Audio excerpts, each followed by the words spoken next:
আসতে হলো কেন জোরে বলে হ্যাঁ মনে রেখে দিতে একটু কষ্ট করেন প্রয়োজনে 40 দিনের ভিতরে রেজাল্ট হবে সব রেজাল্ট কমপ্লিট হয়ে যাবে কিন্তু প্রত্যেক নামাজের পরে 200 বার দুরূদ আল্লাহ রাসূলকে পাঠাইতে হবে মনে রাখবেন যদি উনাকে দিতে পারেন তাহলে আসমান থেকে আসবে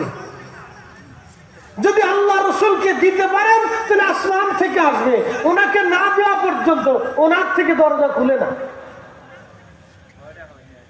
এইজন্য নামাজের ভিতরে সালাম দিয়ে রাখছে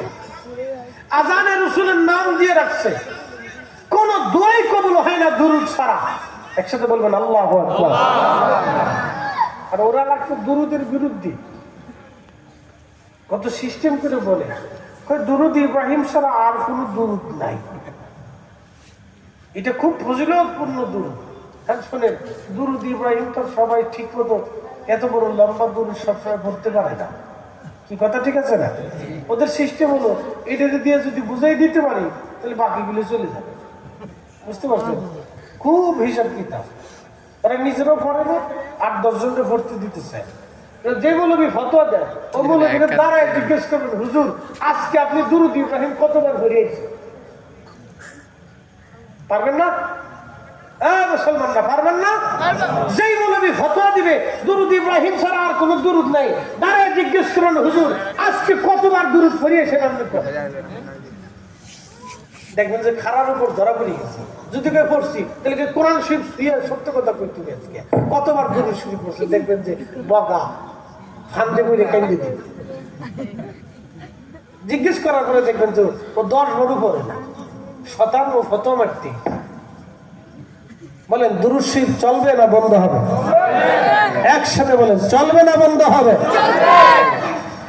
তাহলে যেই দুরূদ শরীফ পারেন ওটাই পড়বে অসুবিধা নেই কোনো নিষেধ নেই